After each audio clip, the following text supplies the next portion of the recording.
ఓం నమో వెంకటేశాయ. అమందమేధాబలదానశీలం స్వచ్ఛంద రూపేణ విహారమగ్నం సరోజమాలా విలసత్స్వరూపం రామం రసేషం సుఖదం నతోస్మి. అజ్ఞానమును పారద్రోలి జ్ఞానాన్ని ప్రసాదించేటటువంటి చైతన్య స్వరూపుడు, కలువ పువ్వుల యొక్క మాలలతో అలంకరింపబడినటువంటి వాడు, రఘువంశ శ్రేష్ఠుడు అయినటువంటి శ్రీరామచంద్రునకు నమస్కరిస్తూ తదభిన్న స్వరూపుడైనటువంటి ఆ శ్రీనివాసుని యొక్క దయా విశేషం చేత సమస్త మానవాళికి ధర్మ తత్పరతను సకల కార్యసిద్ధిని చేకూర్చాలన్నటువంటి సంకల్పంతో తిరుమల తిరుపతి దేవస్థానం వారు నిర్వహిస్తున్నటువంటి శ్రీమద్ రామాయణం అయోధ్యాకాండ ప్రవచన పారాయణ కార్యక్రమంలో నేటికి మనం 347వ రోజులోకి ప్రవేశించాం. ఈ కార్యక్రమంలో ముందుగా అన్నమాచార్యుల వారి సంకీర్తన అయినటువంటి నేడే శుక్రవారము నెలతలాల అనేటటువంటి సంకీర్తనను శ్రీమాన్ డాక్టర్ ఆర్ శ్యామ్ కుమార్ గారు, అన్నమాచార్య ప్రాజెక్టు కళాకారులు వారి బృందం యొక్క సహకారంతో ఆలపిస్తారు. శ్రవణం చేద్దాం. ఓం నమో వెంకటేశాయ.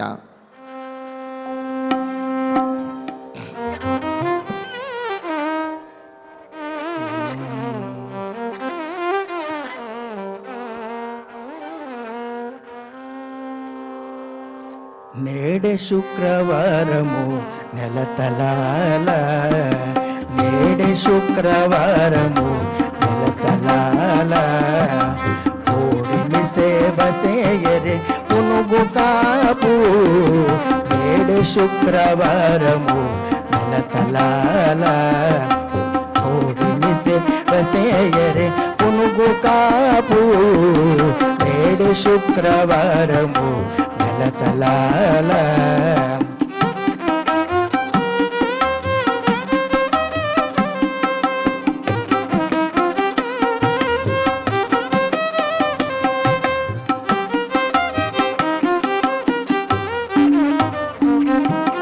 పన్నీటి కాలువలు పారేని చూడరే, అన్నిటా కొండ వంటి శ్రీహరి మీదను.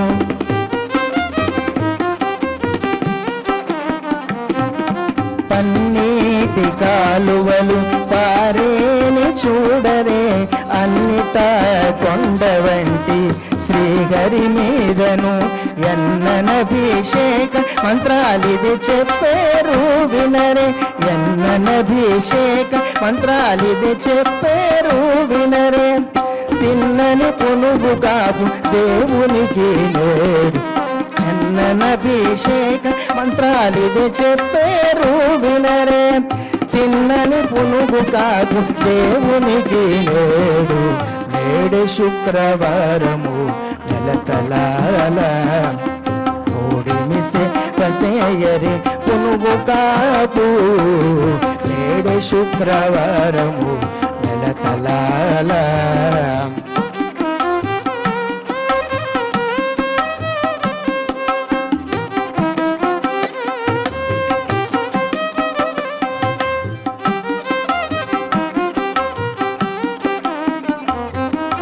రాలేని కప్పుర రజమిదే చూడరే, నీలమేఘము వంటి ఈ నీరజాక్షుపై.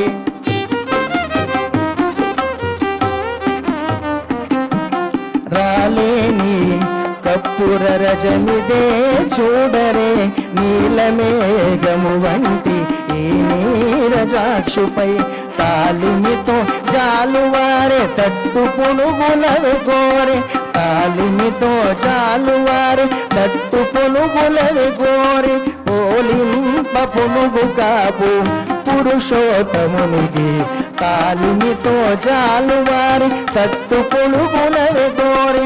పోలింప పునుగు కాపు పురుషోత్తమునికి, నేడే శుక్రవారము నెలతలాల, కోడిమిసే కసేయరి పునుగు కాపు. నేడు శుక్రవారము నెలతలాల.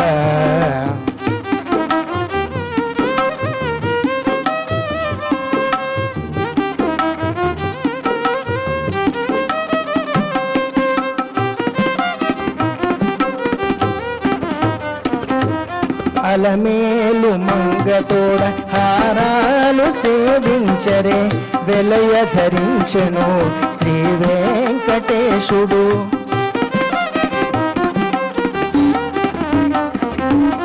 అలమేలు మంగతోడ హారాలు సేవించరే వెలయ ధరించెను శ్రీ వెంకటేశుడు.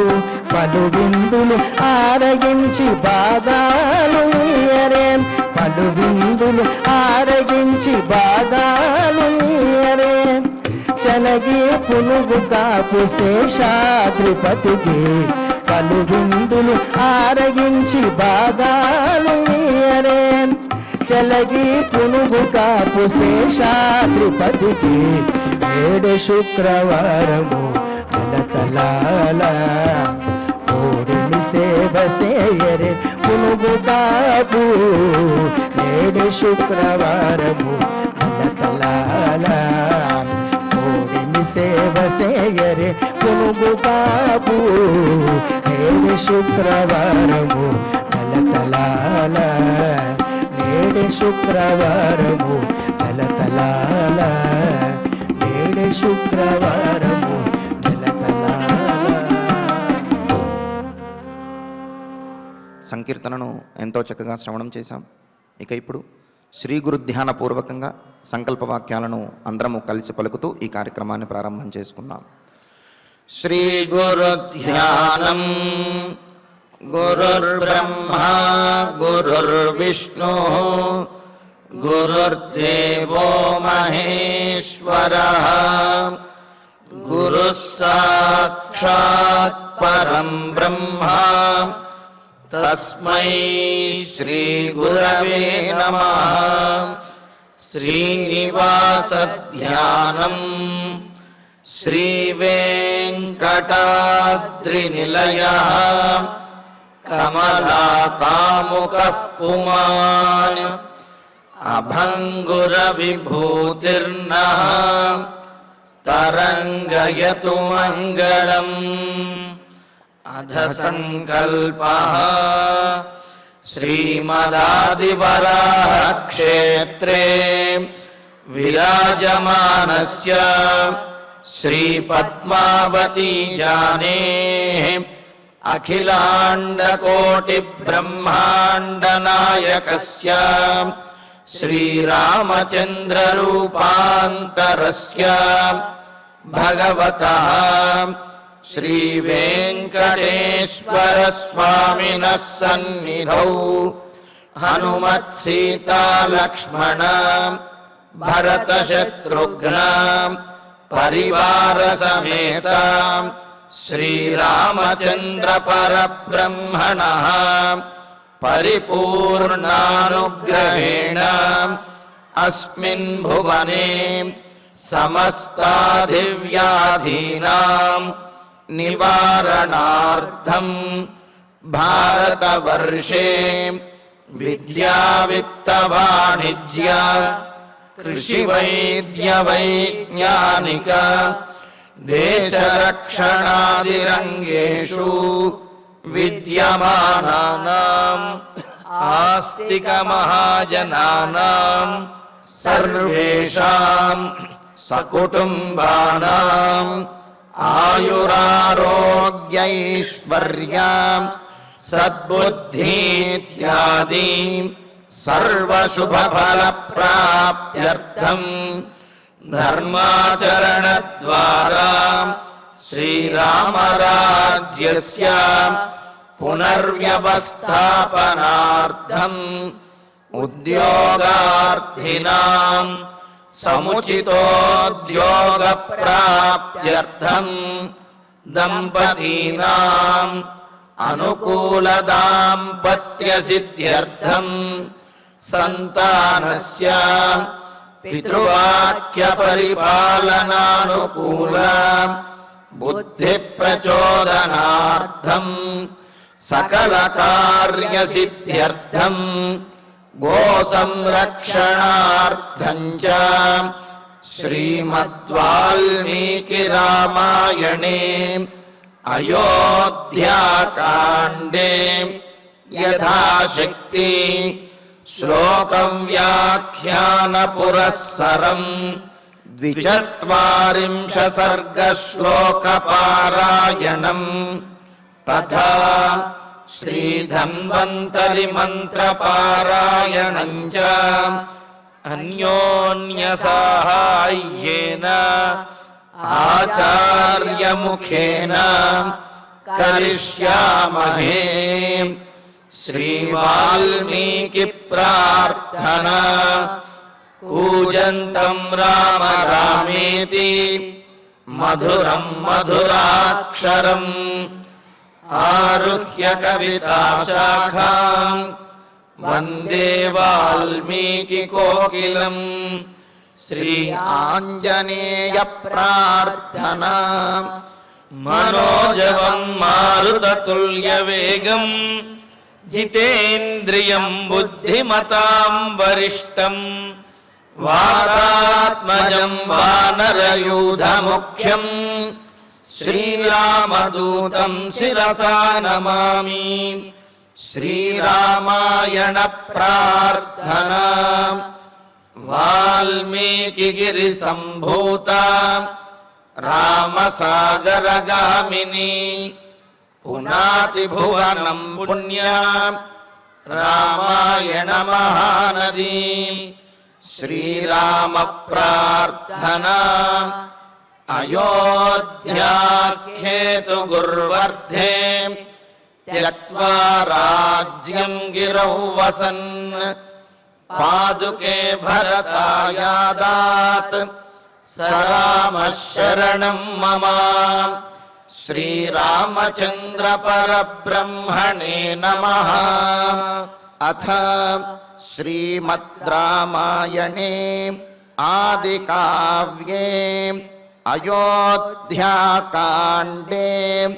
24 सर्गः। శ్రీమన్నారాయణ చరణౌ శరణం ప్రపద్యే. శ్రీమతే నారాయణాయ నమః. శ్రీరామాయ నమః. అధరేణు సముద్ధ్వస్తం తముత్థాప్య నరాధిపం న్యవర్తత తదా దేవి కౌసల్యాశోకకర్షిత. రామచంద్రుడు అయోధ్యానగరాన్ని దాటి వెళ్ళిపోయాడు. అల్లంత దూరంలో వెళుతుండగా రథాన్నే కాదు, ఆ రథము వెళుతుండగా రథము తాకిడికి లేచినటువంటి ధూళిని కూడా ఆశతో అలాగే చూస్తూ ఉండిపోయాడు దశరథ మహారాజు.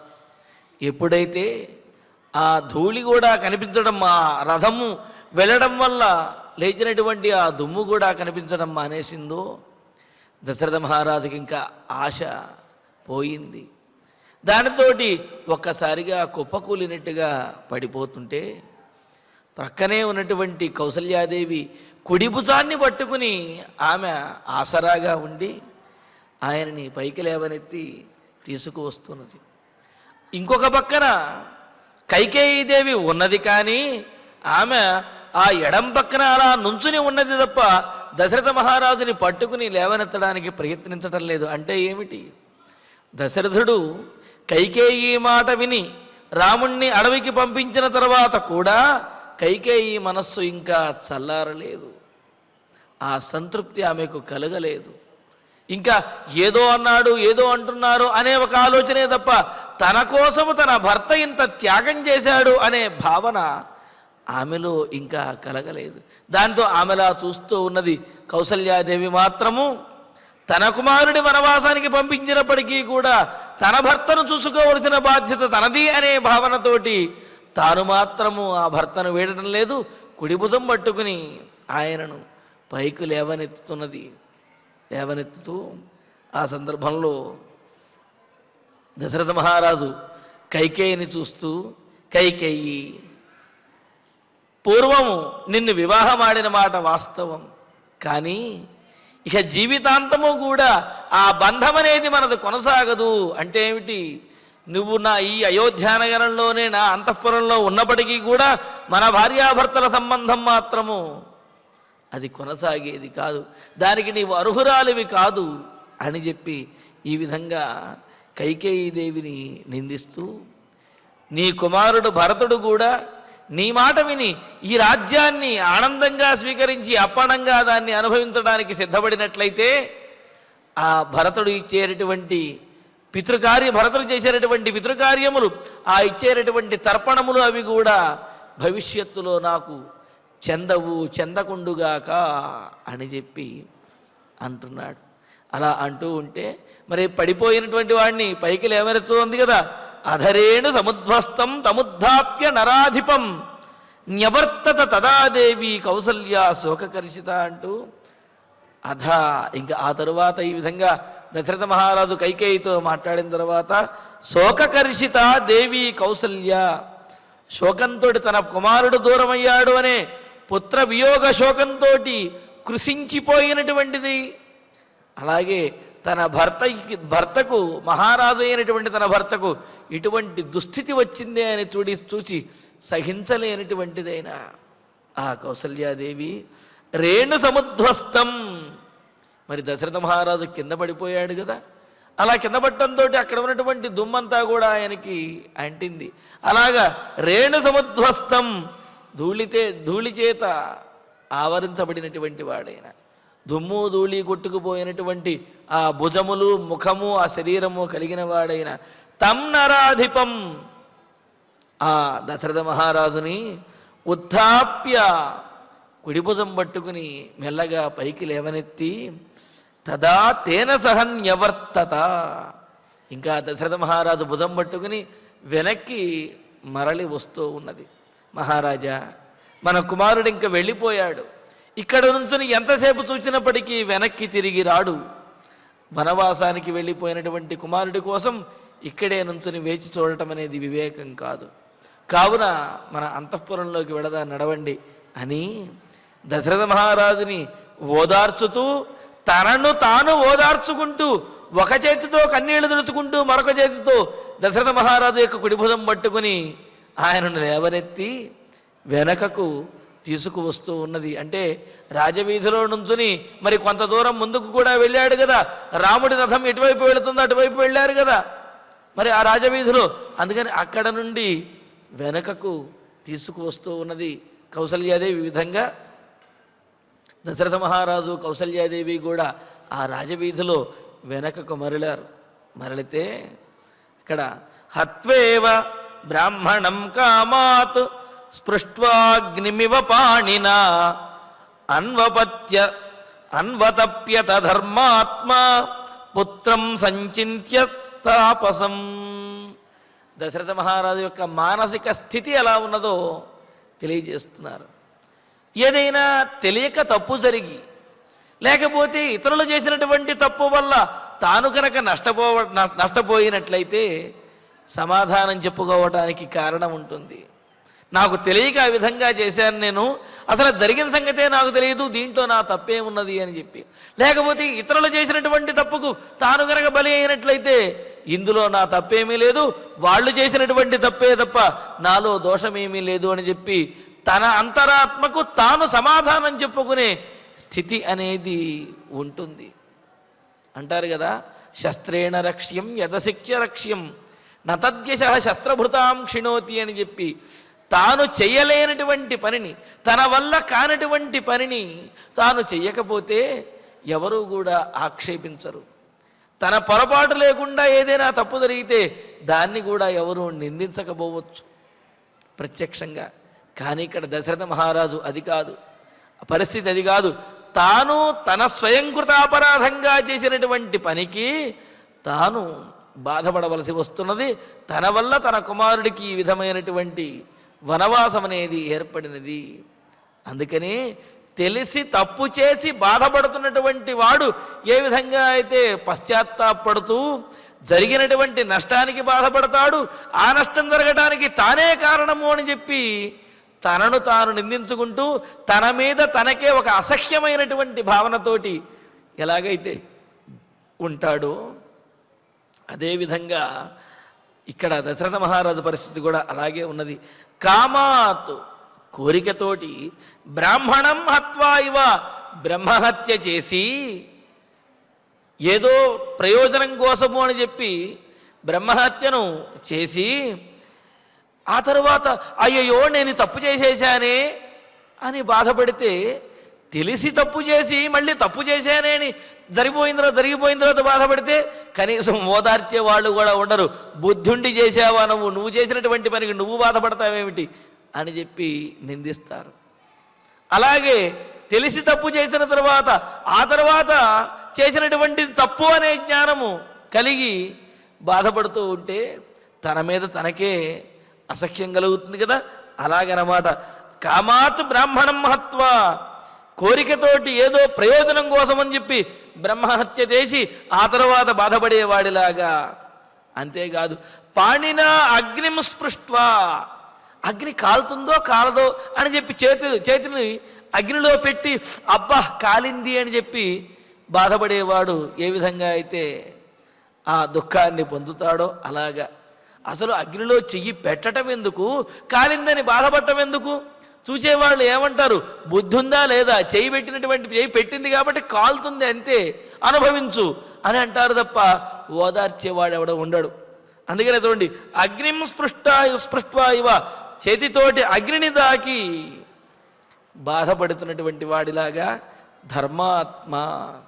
ధర్మాత్ముడైనటువంటి దశరథ మహారాజు తాపసం పుత్రం సంచింత్య, తాపసుడైనటువంటి మునివేషధారి అయినటువంటి తాపసుడిలాగా తాను చెప్పినటువంటి మాటకు ఏమాత్రము ఆవేశపడకుండా వనవాసానికి వెళ్ళినటువంటి వాడైన తన కుమారుణ్ణి తలుచుకుని అన్వతప్యత, మరింతగా పరితపించేశాడు. మరింతగా ఆయన కృంగిపోతూ ఉన్నాడు, మరింతగా దుఃఖపడుతూ ఉన్నాడు. ఎందుకని? ఈ తప్పు ఎవరో చేసింది కాదు, తన చేతులారా తాను చేసినటువంటి తప్పే. కావున దశరథ మహారాజు జరిగినటువంటి తప్పుకు బాధపడుతున్నాడు. ఒకటి అయితే ఈ తప్పు తన ద్వారానే జరిగింది అని బాధపడుతున్నాడు. ఇది రెండవది. రెండు రకాలుగాను కూడా ఆయన బాధపడుతూ ఉన్నాడు.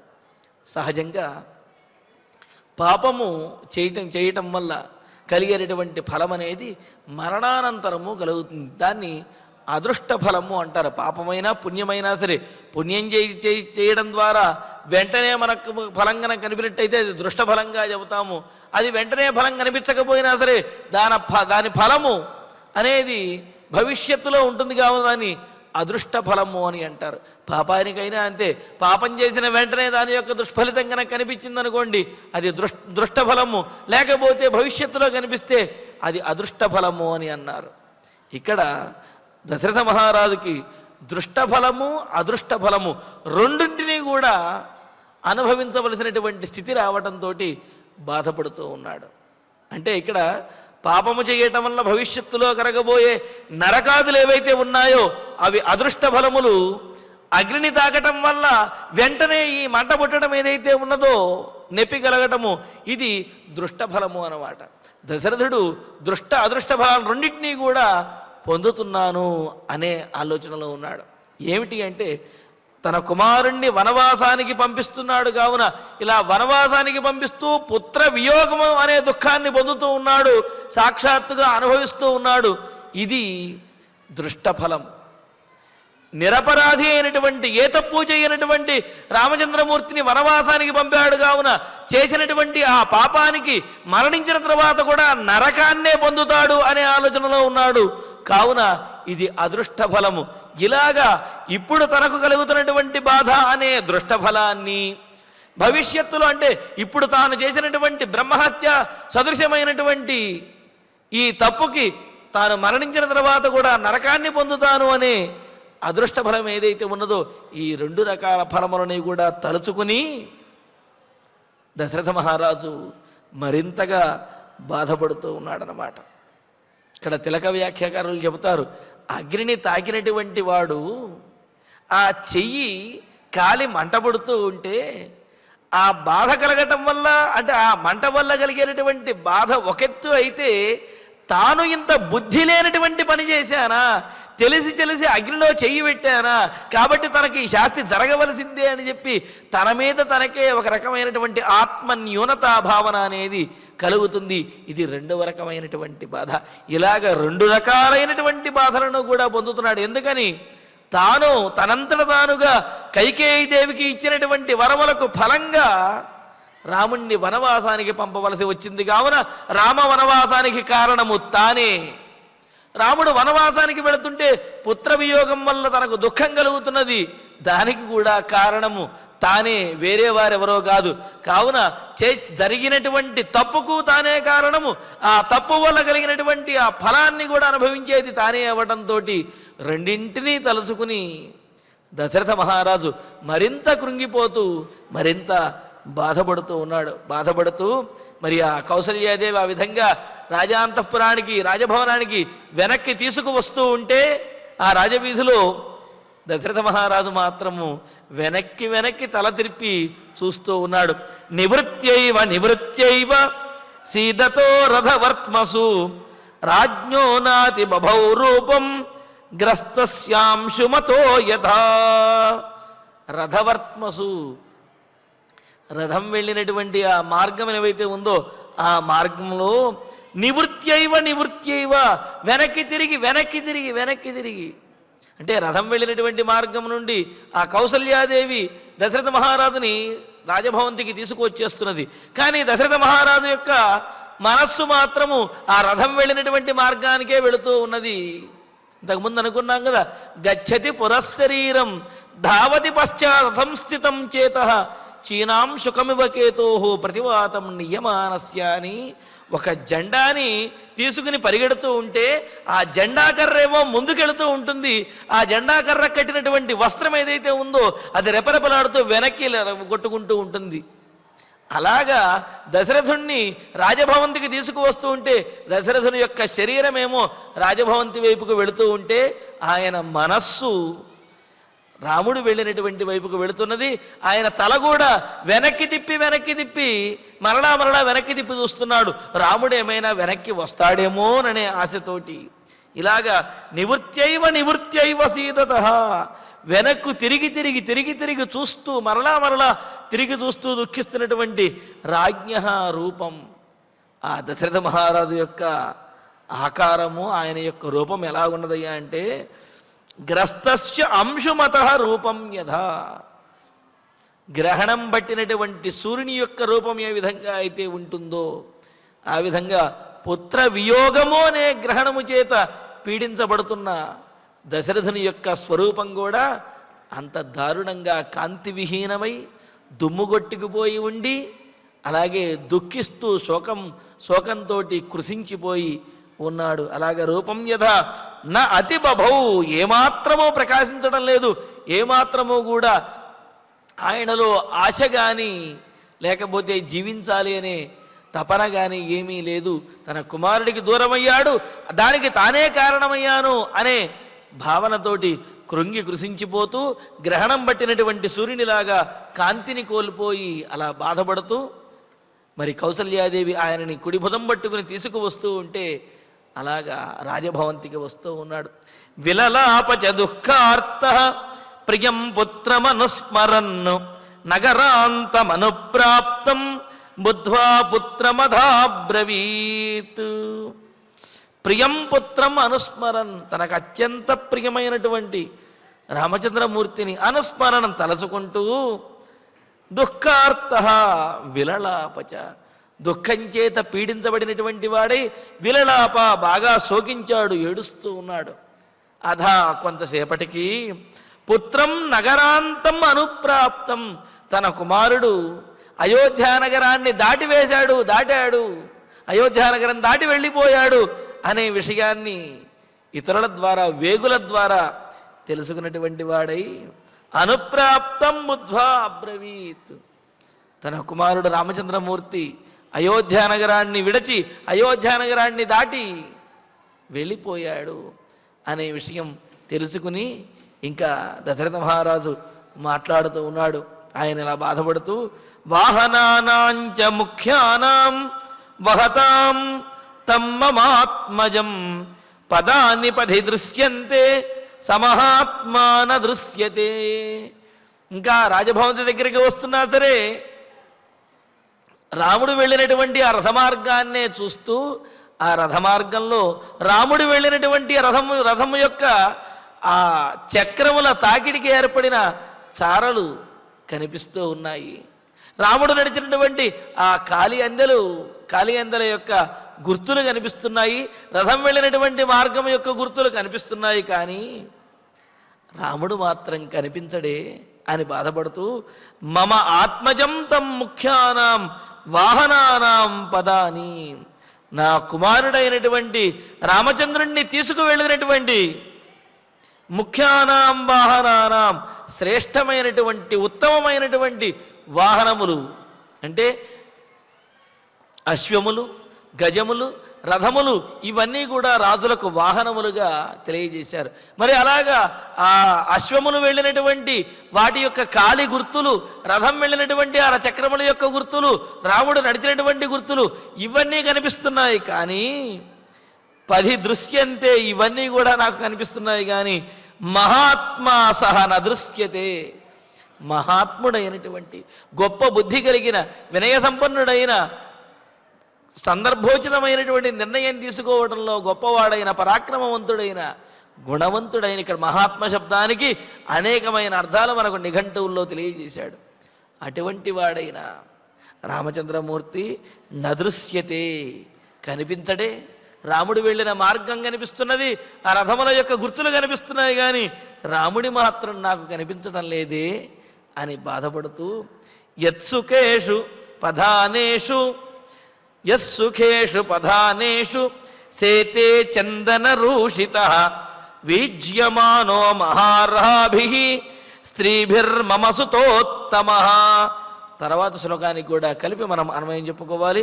సనూనం క్వచిదేవాద్య వృక్షమూలముపాశ్రితః కాష్టం వా యది వాష్మానం ఉపధాయస ఇష్యతే. రాముడు అయోధ్యానగరాన్ని దాటి వెళ్ళిపోయాడా, వనవాసానికి వెళ్ళిపోయాడా? మరి ఇంకా రాముడు ఇక్కడ అయోధ్యానగరంలో ఉన్నప్పుడు ప్రతిరోజు కూడా చక్కటి చందనాన్ని అలదుకొని మమయః సుతః, నా జ్యేష్ఠ కుమారుడైనటువంటి గుణవంతుడైనటువంటి ఏ రాముడైతే ఉన్నాడో చందన రూషితః, చందనము చేత లేపనము చెయ్యబడినటువంటి వాడై మహార్హాభిః స్త్రీభిః వీజ్యమానః, అనేక మంది పరిచారికల చేత చామరములు విసరబడుతూ సేవించబడుతూ చందనము రాసుకోవటమే చల్లగా ఉంటే, ఆ రాసినటువంటి చందనం మీద చామరములతో వీస్తూ ఉంటే ఆ చామరము నుండి వచ్చేటటువంటి గాలి శరీరానికి తగులుతూ ఉంటే ఎంతో సుఖంగా ఉంటుంది. అంతేకాదు ఇక్కడ మనం గమనించవలసింది, ఆ రాజులు చందనం రాసుకున్నారు, చామరంతో వీసుకున్నారు అంటే దీనివల్ల ఏమిటండి ప్రయోజనం? వాళ్ళు సుఖపడుతూ ఉంటే అది చూసి మనం చప్పట్లు కొడుతూ కూర్చోవాలా అని అనిపించవచ్చు. కానీ ఈ చామరం ఏదైతే ఉన్నదో, చామరము నుండి వచ్చేటటువంటి గాలి కనుక శరీరానికి తగినట్లయితే క్షాత్రం తేజస్సు వృద్ధి చెందుతుంది, ఆత్మవిశ్వాసం కలుగుతుంది, అదేవిధంగా పట్టుదల అనేది పెరుగుతుంది అని అన్నారు. రాజుకు ఉండవలసింది ఏమిటి? ఆత్మవిశ్వాసము, పట్టుదల, పరాక్రమం ఉన్నట్లయితే రాజ్యంలో ఉన్న అందరినీ కూడా సంరక్షించగలుగుతారు. అందుకనే రాజుకు ఇటువంటి తేజస్సు వృద్ధి చెందాలి అనే ఉద్దేశంతో ఈ ఉపచారములన్నీ కూడా చేస్తారు, చామరములతోటి వీస్తారు. అంతేగాని కేవలము సేవలు చేయించుకోవటం ఒక్కటే అందులో పరమార్థము కాదు. ఏ చామరములతోటి ఎందుకు వీచాలి? గుడ్డలతో వీయచ్చు కదా, లేకపోతే తాటాకులతో వీయచ్చు కదా. అంటే ఆ చామరముల నుండి వచ్చేటటువంటి గాలి తేజస్సుని పెంచుతుంది, ధైర్యాన్ని పెంచుతుంది, క్షాత్రం తేజస్సుని పెంపొందిస్తుంది. మరి అవన్నీ ఉన్నప్పుడే రాజుగారు రాజ్యంలో ఉన్నటువంటి అందరినీ కూడా సంరక్షించగలుగుతారు.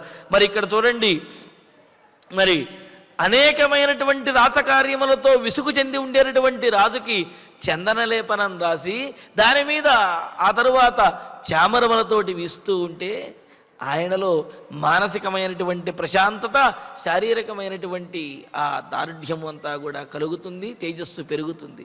అలాగా రామచంద్రమూర్తి చందనలేపనము చెయ్యబడి చామరముల చేత వీయబడుతూ ఇక్కడ అంతఃపురంలో ఎంతో ఆనందంగా ఉండేటటువంటి వాడు.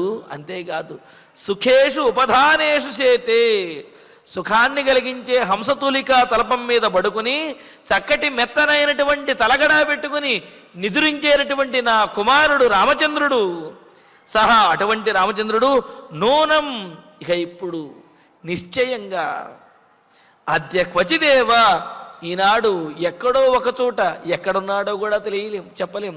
వృక్షమూలముపాశ్రిత్య ఏదో ఒక చెట్టు మూలలో, చెట్టు మొదట్లో కాష్టం వా ఎదివా అశ్మానం పధాయ ఏ రాయినో లేకపోతే ఏ కర్రనో తల కింద పెట్టుకుని శయిష్యతే నిద్రపోతాడు.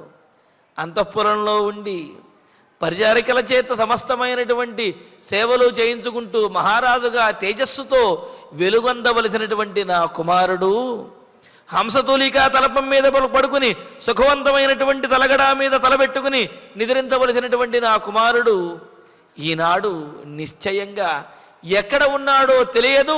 ఒకవేళ ఏ చెట్టు కిందో తలదాచుకుంటూ ఏ రాయి మీదో తలబెట్టుకుని చేతులు తల కింద పెట్టుకుని నిద్రపోవలసినటువంటి దుస్థితి కలిగింది. అది కూడా నా వల్లనే కలిగింది అని చెప్పి దశరథ మహారాజు తనలో తాను తలచుకుంటూ వారితో అంటూ ఈ విధంగా బాధపడుతూ ఉన్నాడు. మరి ఇక్కడ దశరథుని యొక్క పరిస్థితి సర్వము శూన్యంగా ఉన్నది. ఎందుకు అంటే ఆయన రాజుగా ఉన్నాడు. ఆ రాజ్యంలో కూడా తాను చెయ్యదలచినది ఏది చెయ్యలేకపోతున్నాడు. తన కుమారుడు తన సర్వస్వం అనుకున్నాడు, ఆ కుమారుడు చెయ్యి దాటి వెళ్ళిపోయాడు. తాను ఎవరినైతే ముద్దుల భార్యగా భావించి మాట విన్నాడో ఆమె వల్లనే ఇంతటి దారుణమైనటువంటి స్థితిని పొందాడు. దానితోటి సమస్తము కోల్పోయినటువంటి శూన్యమైనటువంటి స్థితిలోకి వచ్చాడు దశరథ మహారాజు. అందుకనే ఉత్థాస్యతి చమేదిన్యా కృపణ పాంశుకుంఠిత వినిశ్వసన్ ప్రశ్రవణాత్ కరేణూనామి వర్షభ. ఇలా శూన్యమైన స్థితిలో ఉండి ఏమీ చెయ్యలేని నిస్సహాయ స్థితిలో ఇంకా ఇలా అనుకుంటూ ఉన్నాడు. ఏమని? ప్రశ్రవణాత్ అంటే ప్రశ్రవణము అంటే సెలయేరు. ఆ సెలయేరులోంచి లేచి వచ్చేటటువంటి సెలయేరు పక్కన బురదలో పడుకున్నటువంటి ఏనుగులు ఏదో ఇబ్బంది కలిగి ఆ బురదలోంచి లేచి బయటకు వచ్చినట్లుగా ఏ చెట్టు మూలనో లేకపోతే ఏ నదీ తీరంలోనో దిక్కులేనటువంటి వారి వలె తలదాచుకుని పడుకుని ఆ దుమ్ము కొట్టుకుపోయినటువంటి శరీరంతో రామచంద్రమూర్తి కూడా లేవవలసినటువంటి స్థితి వచ్చిందే అని అనుకుంటూ కరేణూనాం వృషభైవ. కరేణు అని అంటే ఆడ ఏనుగు. ఆడ ఏనుగులలో వృషభైవ శ్రేష్టమైనటువంటి మగ ఏనుగులాగా, నాయకుడైనటువంటి ఏనుగులాగా, ఏనుగైనప్పటికీ కూడా నేల మీద కనుక పడి దొల్లినట్లయితే దాని శరీరము నిండా ధూళి అంటుతుంది కదా, అలాగా ధూళి అంటినటువంటి నాయకుడైన ఏనుగులాగా పాంశుకుంఠిత దుమ్ము చేత ఆవరించబడినటువంటి వాడై కృపణ దీనమైనటువంటి స్థితిలో నిర్ధని అంటే ధనమేమాత్రము సంపద ఏమాత్రము భోగములేమాత్రము లేకుండా మేదిన్యా ఉత్థాస్యతి కటిక నేల మీద నుండి కటిక పేదవాడిలాగా రామచంద్రమూర్తి అలా నిద్రలేచి తన ఒంటికి అంటినటువంటి తన బట్టలకు అంటినటువంటి దుమ్ము దులుపుకుంటూ లేవవలసినటువంటి స్థితి వచ్చింది అంటే దీనికి కారణమైనటువంటి నా పరిస్థితి ఏమిటి, నాకు ఎటువంటి గతులు కలుగుతాయో కదా అని దశరథ మహారాజు మరింతగా బాధపడుతున్నాడు. ఎందుకు అంటే ఏముందండి, నేల మీద ఎవరు పడుకోవటం లేదా, దుమ్ము ఎవరికి అంటదా, దాని గురించి దశరథ మహారాజు ఇంతగా బాధపడవలసినటువంటి అవసరం ఏమున్నది అని అనిపించవచ్చు. సామాన్యంగా ఎప్పుడూ కూడా నేల మీద పడుకునే వారికో లేకపోతే ఎప్పుడూ మట్టిలో ఉండేటటువంటి వారికి అది పెద్ద విషయం కాకపోవచ్చు. కానీ దశరథ మహారాజు తన కుమారుడిని సింహాసనం మీద చూడాలి అనుకున్నాడు. అలాగ సింహాసనం మీద ఉన్నతంగా కూర్చోవలసినటువంటి వాడు కటిక నేల మీద దొల్లుతూ ఉంటే ఆ విషయాన్ని తలుచుకుని ఎంతగా బాధపడతాడు. పైగా చెబుతారు అపుత్రస్య గృహం శూన్యం అని చెప్పటం మొదలుపెట్టి సంతానం లేకపోతే ఇల్లు మాత్రమే శూన్యంగా ఉంటుంది, కానీ సర్వశూన్య దరిద్రత అని అన్నారు. ఒకవేళ నిరుపేదగా కనుక జీవించవలసి వస్తే అది సకలము శూన్యంగా ఉంటుంది, దేని మీద కూడా ఆశ ఉండదు, ఏది మనకు దక్కుతుంది అనే భరోసా అనేది ఉండదు. దాంతో సర్వశూన్య దరిద్రత అన్నాడు. అటువంటి సకలము కూడా కోల్పోయినటువంటి స్థితిలో రాముణ్ణి చూడవలసి వచ్చింది అని అన్నారు. అంటూ మరో మాట కూడా అంటారు. రాముని యొక్క స్థితిని చూచి దశరథును, అంటే రాముని యొక్క స్థితిని తలచుకుని దశరథుని యొక్క భావాన్ని చెబుతూ, దుఃఖం దుఃఖమితి బ్రూయాత్ మానసో నరకం ప్రతి దారిద్ర్యాదధికం దుఃఖం నభూతో నభవిష్యతి అని అన్నారు. దుఃఖము దుఃఖము, నాకు ఆ కష్టం కలుగుతోంది, ఈ కష్టం కలుగుతోంది అని అంటారు. కానీ అన్ని కష్టముల కంటే అసలు నిజమైన కష్టం ఏమిటి అంటే, ఒకప్పుడు ఉన్నతమైనటువంటి స్థితిలో ఉండి ఆ తర్వాత పూర్తి తక్కువ స్థితికి కనుక వచ్చినట్లయితే దానిని మించినటువంటి నరకం అనేది లేదు. చెబుతారు కదా, సంభావితస్య చాకీర్తి మరణాదతిరిచ్యతే అని. ఏదైనా అంతే, ఒకప్పుడు గొప్ప కీర్తి ప్రతిష్టలు పొంది ఆ తరువాత నీచమైనటువంటి స్థితిని కనుక పొందినట్లయితే అది మరణము కంటే కూడా దారుణమైనటువంటిది. అలాగే ఒకప్పుడు చాలా గొప్పగా బ్రతికినటువంటి వాళ్ళు ఆ తరువాత దీనమైనటువంటి స్థితికి కనుక దిగజారినట్లయితే అది మరణము కంటే కూడా చాలా కష్టతరమైనటువంటిది. అంతకంటే నరకం వేరే ఉండదు అని చెప్పి అంటున్నారు. అందుకనే ఇక్కడ దశరథ మహారాజు తన కుమారుడు గురించి ఇంతగా బాధపడుతూ ఉన్నాడు. హంసతూలికా తలపం మీద పడుకుని చందనలేపనం చేయించుకుని పరిచారికల చేత చామరములు వీయించుకోవలసినటువంటి నా కుమారుడు ఏ చెట్టు మొదట్లోనో పడుకుని దుమ్ము కొట్టుకుపోయినటువంటి శరీరంతో ఉండి, అలాగే తల కింద ఏ రాయినో కట్టెనో పెట్టుకుని నిద్రపోయి నిద్రలేస్తూ ఆయన ఒంటికి ఉన్నటువంటి దుమ్ము దులుపుకునే పరిస్థితి వచ్చింది అంటే ఆ పరిస్థితికి కారణమైనటువంటి నా పాపము ఎంతటి దారుణమైనటువంటిది అని చెప్పి తనను తాను నిందించుకుంటూ తన కుమారుడికి కలిగినటువంటి ఆ కష్టముని తలుచుకుంటూ బాధపడుతూ ఉన్నాడు. బాధపడుతూ మరి దశరథ మహారాజు కష్టమునకు అంతులేదు. అలాగే ఆ కష్టానికి కారణం తనే అనే పరిస్థితి వల్ల మరింత బాధపడుతూ ఉన్నాడు. ద్రక్ష్యంతి న్యూనం పురుషా దీర్ఘబాహుం వనేచరా రామముద్ధాయ గచ్చంతం లోకనాథమనాథవతు. ఇంకా ఆ అడవిలో వనేచరులు, ఆటవిక జనులు ఎవరైతే ఉన్నారో వాళ్ళందరూ కూడా రాముణ్ణి చూస్తారు. అయోధ్యానగరంలో ఉన్న ప్రజలందరూ కూడా రాముణ్ణి రాజాధిరాజుగా చూడాలి అని చెప్పి అనుకున్నారు. రాముడు రథంలో వెళుతుంటేను రాజఠీవితో వెళుతుంటే చూచి ఆనందించారు.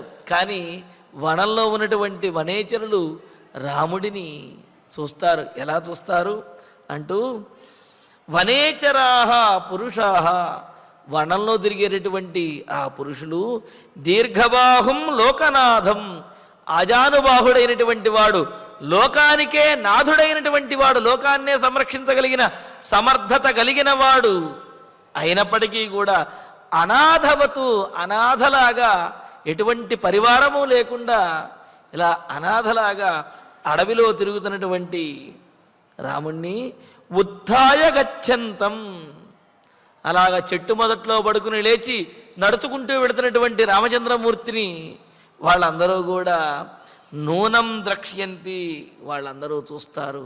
లోకనాథుడైనప్పటికీ కూడా తాను మాత్రము అనాథలాగా ఇలాగా అడవుల పారయ్యి చెట్ల దగ్గర, చెట్లలోనూ చేమల్లోనూ కొండరాళ్ల మీద పడుకుని లేచి వెళుతున్నటువంటి ఆ రామచంద్రమూర్తిని వాళ్ళందరూ కూడా చూస్తారు. అది దారుణమైనటువంటి స్థితి అని చెప్పి అనుకుంటున్నాడు. కానీ రాముడు హంసతూలికా తలపం మీద పడుకున్నా, చెట్టు మొదట్లో పడుకున్నా సరే రాముడిలో తగ్గేటటువంటిది ఏమీ కూడా ఉండదు. ఆ తేజస్సు ఏమాత్రము కూడా తగ్గదు. అందుకనే అంటారు, దారిద్ర్యము అనే దానికి అర్థం చెబుతూ, దారిద్ర్యము అంటే సొమ్ములు లేకపోవటం కాదు, దారిద్ర్యము అంటే మానసికమైనటువంటి ఆనందం లేకపోవటము, సంతృప్తి లేకపోవటము అని చెప్పి మనకు నీతి శతకంలో చెబుతారు. కావున అటువంటి సంతృప్తి, మానసికమైనటువంటి సంతృప్తి కలిగినటువంటి వాడు అక్కడ అంతఃపురంలో ఉన్న, అడవిలో ఉన్నా సరే ఆనందంగానే గడపగలుగుతాడు. మానసికమైనటువంటి సంతృప్తి, ఆనందం లేనటువంటి వాడు అడవిలో ఉన్నా, అంతఃపురంలో ఉన్నా సరే ఆనందంగా గడపలేడు. రాముడు మాత్రం అక్కడ అడవిలో కూడా ఆనందంగానే గడపగలడు. కానీ దశరథ మహారాజు తన వల్ల రాముడికి ఇటువంటి దారుణమైనటువంటి స్థితి వచ్చింది అని చెప్పి బాధపడుతూ ఇలాగా భయపడుతూ కృంగిపోతూ ఉన్నాడనమాట. అందుకనే ఇక్కడ చెబుతారు, ధన్యాహ్కలు వనేవాతా తటాక పరివర్తిన అని అంటూ తర్వాత శ్లోకాల్లో అంటాడు. అడవిలో ఉన్నటువంటి ఆ గాలులు, చెట్లు, ఆ పూలు అవన్నీ కూడా చాలా ధన్యమైనటువంటివి, చాలా అదృష్టం చేసుకున్నాయి. ఎందుకు అంటే రాముని యొక్క దర్శనాన్ని, రాముని యొక్క స్పర్శను కూడా అవి పొందగలుగుతున్నాయి. కావున అయోధ్యానగరం కంటే కూడా అడవిలో ఉన్నటువంటి ఆ జంతుజాలములు, అదేవిధంగా వృక్షములు, ఆ గాలులు ఎంతో అదృష్టాన్ని చేసుకున్నాయి అని చెప్పి అంటాడనమాట. మరి అలాగే ఇక్కడ రాముడిని రాజుగా చూడవలసినటువంటిది అడవిలో అలాగా కటిక నేల మీద పడుకుని లేచి వెళుతున్నటువంటి వాడిగా, లోకనాథుడైనప్పటికీ అనాథగా వెళుతున్నటువంటి వాడిగా రాముణ్ణి ఆ వనంలో ఉన్నటువంటి వనేచరులందరూ కూడా చూస్తారు అని అంటూ, మరి రాముడితో పాటు ఉన్న సీతాదేవి పరిస్థితిని తలుచుకుంటూ, సానూనం జనకశ్యేష్ట సీతా సుఖసదోచిత కంటకాక్రమణాక్రాంత వనమధ్య గమిష్యతి. సుఖ సదా ఉచిత, ఎల్లప్పుడూ కూడా సుఖాన్ని పొందడానికే యోగ్యమైనటువంటిది. ఆమెను చూస్తే ఈమెకు ఎప్పుడూ సుఖమే కలగాలి అని చెప్పి ఎవరికైనా అనిపిస్తుందిట. అలాగా ఎల్లప్పుడూ కూడా సుఖములు పొందడానికే యోగ్యమైనటువంటిది. జనకస్య ఇష్ట, జనక మహారాజుకి అత్యంత ప్రియమైనటువంటి కుమార్తె సా సీత. ఆ సీతాదేవి అత్యంత పవిత్రమైన జన్మ కలిగినటువంటి ఆ సీతాదేవి కంటకాక్రమణాక్రాంత, ముళ్ళ మీద అడుగులు వేసి ఆ ముళ్ళు గుచ్చుకోవడంతో ఆమె బాధపడుతూ ముందుకు నడుస్తూ ఉంటుంది. పైగా తాను బాధపడితే తన భర్తకేమైనా ఇబ్బంది కలుగుతుందేమో అని చెప్పి తనలో కలుగుతున్నటువంటి బాధను తనలోనే దిగమింగుకుంటూ, తన భర్తకు కనిపించకుండా కళ్ళ నీళ్లు తుడుచుకుంటూ అలాగా ముళ్ళ దారిలో సీతాదేవి నడుస్తూ వెళుతూ ఉంటుంది. ఎంత సాధ్యమని, అటువంటి ఆమెక నేను ఇంతటి కష్టాన్ని కలుగజేసింది అని దశరథుడు బాధపడుతూ, వనమధ్య నూనం గమిష్యతి, తప్పనిసరిగా ఇలాగే అంటే ఏమిటి, ముళ్ళదారిలో ముళ్ళు గుచ్చుకుంటున్నా కాళ్లకు రక్తం కారుతున్నప్పటికీ కూడా తాను బాధపడుతూ తన బాధను తన భర్తకు చూపించకుండా మరింతగా బాధపడుతూ సీతాదేవి ముందుకు వెళుతూ ఉంటుంది అని. అంటే ఇక్కడ కలిగినటువంటి బాధను వెంటనే వ్యక్తపరచగలిగినట్లయితే కనుక ఆ బాధ కొంత తీరుతుంది. కలిగినటువంటి బాధను ఇతరులకు చెప్పుకునే పరిస్థితి కనుక ఉన్నట్లయితే ఆ బాధ కొంత తీరుతుంది, మనస్సు కొంత ఊరట చెందుతుంది. కానీ బాధ కలుగుతున్నా, కష్టం కలుగుతున్నా సరే కనీసం చెప్పుకోలేనటువంటి స్థితిలో కనుక ఉన్నట్లయితే ఆ బాధ వర్ణనాతీతం. మరి సీతాదేవి యొక్క బాధ కూడా అంతే. ఎందుకు అంటే రామచంద్రుడు రావద్దు అని అన్నప్పటికీ కూడా సీతాదేవి నేను వస్తాను అని చెప్పి మొండిపట్టుగా రాముడితో పాటు వచ్చింది. పైగా ఏమంది, మృద్రంతి కుశకంటక అగ్రతస్తే గమిష్యామి మృద్రంతి కుశకంటకాని, నీ ముందు నడుస్తూ ఆ దారిలో ఉండే ముళ్ళన్నీ కూడా శుభ్రం చేస్తూ నీకు దారిని ఏర్పాటు చేస్తాను రామచంద్ర, మీరు ఆ దారిలో రావచ్చు అని చెప్పి సీతాదేవి అన్నది. మరి అటువంటి ఆమెకు ముళ్ళు గుచ్చుకుంటే అబ్బా నాకు ముళ్ళు గుచ్చుకుంది అని చెప్పి అనగలుగుతుందే? అనలేదు కదా. నేను నడుస్తుంటే నా దారిలో ఉండే ముళ్ళు తీస్తానా, నువ్వు మీ ముళ్ళు గుచ్చుకుని బాధపడుతున్నావా అని చెప్పి రామచంద్రుడు నవ్వుతాడు కదా. అందుకని ఆమె కూడా తన బాధను బయటకు వెళ్ళిపుచ్చలేనటువంటి పరిస్థితి. మరి ఈ సంగతి అంతా కూడా దశరథ మహారాజు తనలో తాను అనుకుంటున్నాడు. ఏమని, ఎల్లప్పుడూ కూడా సుఖములకే యోగ్యమైనటువంటి సీతాదేవి ఈనాడు ఆ అడవిలో కాళ్లకు ముళ్ళు గుచ్చుకుంటున్నప్పటికీ కూడా ఇక తప్పలేనటువంటి ఆ మార్గంలోనే ముందుకు నడుస్తూ ఎంతో బాధపడుతూ ఉంటుంది. ఈ బాధలన్నిటికీ కూడా కారణము నేనే అని చెప్పి దశరథ మహారాజు మరింతగా కృంగిపోతూ ఉన్నాడు. చూడండి, రాముడి యొక్క వియోగం అనేది, అంటే రాముడు దూరం అవ్వటం అనేది అయోధ్య నగరంలో ఉన్నటువంటి ప్రజలందరికీ కలిగింది. కన్నతల్లి అయినటువంటి కౌసల్యాదేవికి, పినదరులైనటువంటి సుమిత్ర, అలాగే మిగతా 350 మందికి కలిగింది. అలాగే దశరథ మహారాజుకు కూడా రాముడు దూరం అయ్యాడు. కానీ ఇక్కడ మిగతా వారు, దశరథుడు తప్ప మిగతా వారందరూ కూడా రామ వియోగాన్ని, రాముడు దూరం అవ్వడం అనే విషయాన్ని జీర్ణించుకోగలిగారు, వాళ్ళు సమాధానపరచుకోగలిగారు. కానీ దశరథుడు మాత్రము రాముడు దూరమైనటువంటి విషయాన్ని జీర్ణించుకోలేకపోతున్నాడు. దానికి తానే కారణం అవటం ద్వారా సమాధానపరుచుకోలేకపోతున్నాడు, తనను తాను తమాయించుకోలేకపోతున్నాడు, ఆ బాధను ఓర్చుకోలేకపోతున్నాడు, తట్టుకోలేకపోతున్నాడు. అందుకనే దశరథుడు ప్రాణములు కోల్పోయే పరిస్థితి అనేది వచ్చింది అన్నమాట. ఎప్పుడైతే మనస్సులో అమితమైన బాధ కలుగుతుందో, ఆ బాధను తీర్చుకోవడానికి సమాధానం దొరికినప్పుడు ఆ బాధ కొంత తీరుతుంది. కానీ ఆ బాధ తీరడానికి తనకు తాను సమాధానం దొరక్కపోయినప్పటికీ కూడా బాధ మరింతగా పెరుగుతుంది. పైగా దానికి కారణము తానే అనే భావన ఎప్పుడైతే వచ్చిందో అప్పుడు తన మీద తనకే ఆత్మన్యూనతా భావన వస్తుంది, జీవితం మీద ఆశ అనేది పోతుంది అన్నమాట. కావున అటువంటి పరిస్థితుల్లోనే ఆత్మీయుల యొక్క అవసరం అనేది ఎక్కువగా ఉంటుంది. వారు ఆ విధంగా ధైర్యం చెప్పాలి. మరి ఇక్కడ రామచంద్రమూర్తి తన కుమారుడికి కలిగినటువంటి కష్టానికి, తన కోడలికి కలిగినటువంటి కష్టానికి, లక్ష్మణుడికి కలిగినటువంటి కష్టానికి కూడా తానే కారణము అని వాళ్ళు పడుతున్నటువంటి కష్టములను తలుచుకుని, మరి నిజంగా వాళ్ళంత బాధపడ్డారో లేదో కానీ దశరథుడు మాత్రము వారికంటే ఎక్కువగా బాధపడుతూ కృంగిపోతూ ఉన్నాడు. అనభిజ్ఞ వనానాంస నూనం భయముపైష్యతి శ్వాపదానర్దితం శ్రుత్వా గంభీరం రోమహర్షణం.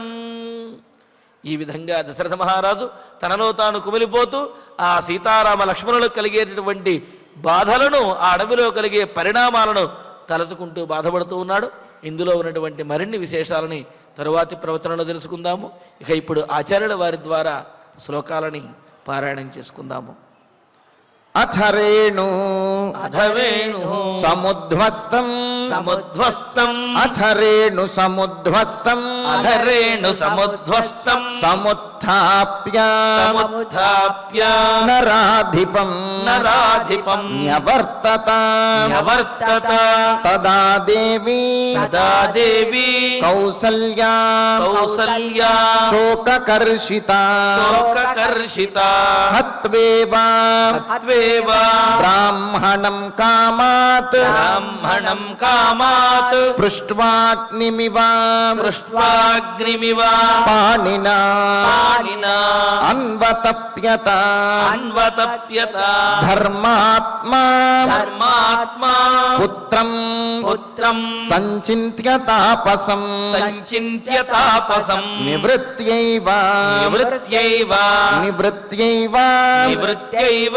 సీదతః సీతతః రథవర్త్మసు రథవర్త్మసు రాజ్ఞః రాజ్ఞః నాతి బభౌ రూపం నాతి బభౌ రూపం గ్రస్తస్య గ్రస్తస్య అంశుమతో యథా అంశుమతో యథా విలలాప చ విలలాప చ దుఃఖార్తః దుఃఖార్తః ప్రియం ప్రియం పుత్రమనుస్మరన్ పుత్రమనుస్మరన్ నగరాంతం నగరాంతం అనుప్రాప్తం అనుప్రాప్తం బుద్ధ్వా పుత్రం బుద్ధ్వా పుత్రం అథాబ్రవీత్ అథాబ్రవీత్ వాహనానాంచ వాహనానాంచ ముఖ్యానాం ముఖ్యానాం వహతాం తం మహతాంతం మమాత్మజం మమాత్మజం పదాని పథి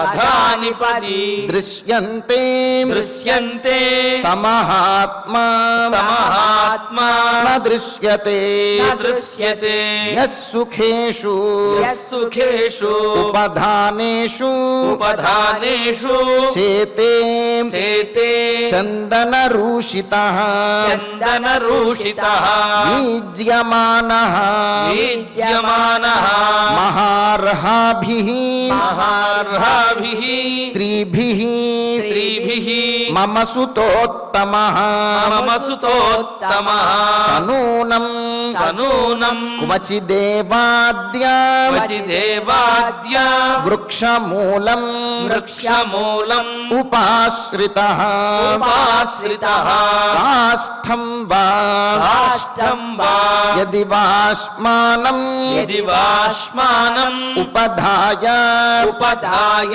శయిష్యతే శయిష్యతే ఉత్థాస్యతి చ ఉత్థాస్యతి చ మేదిన్యాః మేదిన్యాః కృపణః కృపణః పాంసు కుంఠితః పాంశుకుంఠితః వినిశ్వసన్ వినిశ్వసన్ ప్రస్రవణాత్ ప్రశ్రవణాత్ కరేణూనాం కరేణూనా వర్షభః వర్షభః ద్రక్ష్యంతి నూనం ద్రక్ష్యంతి నూనం పురుషాః పురుషాః దీర్ఘబాహుం దీర్ఘబాహుం వనేచరాః వనేచరాః రామముత్థాయ రామముత్థాయ గచ్చంతం గచ్చంతం లోకనాథం లోకనాథం అనాథవత్ అనాథవత్ సానూనం సానూనం జనకస్యేష్టాం జనకస్యేష్ట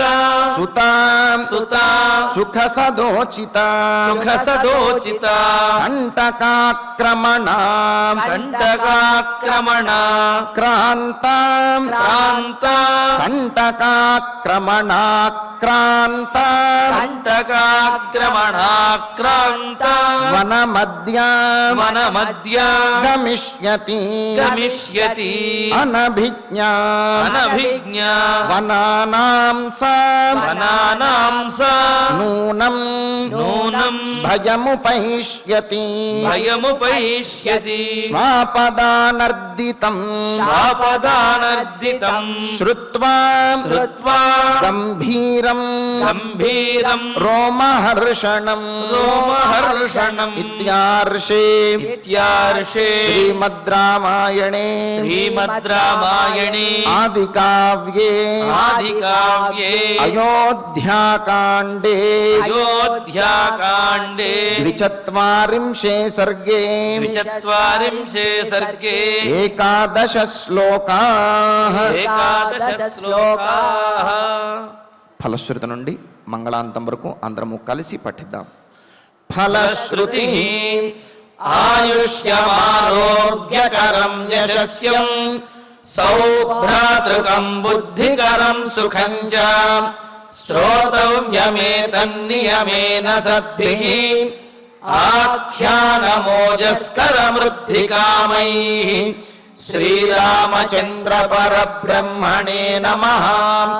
అథ ధన్వంతరి ధ్యానం అచ్యుతానంద గోవింద విష్ణో నారాయణామృత రోగాన్ మే నాశయాశేషాన్ ఆశు ధన్వంతరే హరే. ఆరోగ్యం దీర్ఘమాయుష్యం బలం తేజోధియం శ్రియం స్వభక్తేభ్యో గృహంతం వందే ధన్వంతరిం హరిం. ధన్వంతరేరిమం శ్లోకం భక్త్యా నిత్యం పఠంతి యే అనారోగ్యం న తేషాం స్యాత్ సుఖం జీవంతి తే చిరం. ఓం నమో భగవతే వాసుదేవాయ ధన్వంతరయే అమృతకలశహస్తాయ వజ్రజలౌకహస్తాయ సర్వామయ వినాశనాయ త్రైలోక్యనాథాయ మహావిష్ణవే స్వాహా.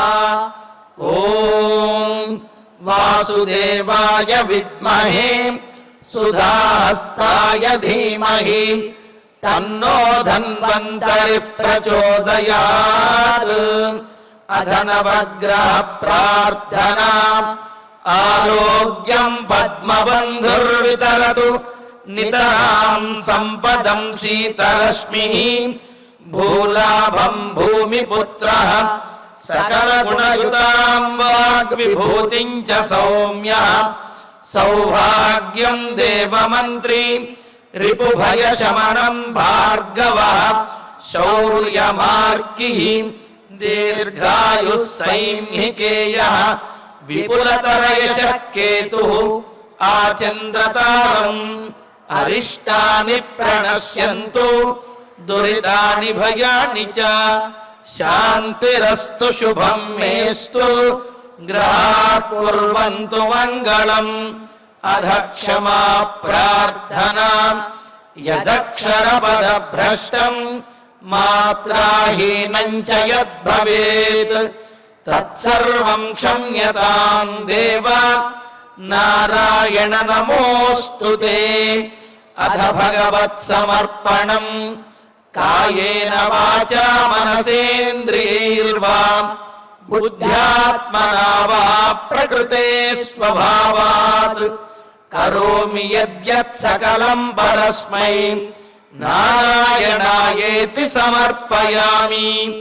అథ మంగళం శ్రియః కాంతాయ కళ్యాణ నిధయేర్థినాం శ్రీవేంకటనివాసాయ శ్రీనివాసాయ మంగళం. నమో వెంకటేశాయ.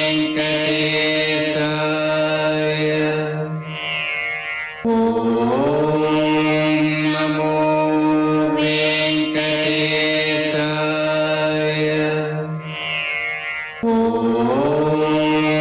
నమో వెంకటేశాయ.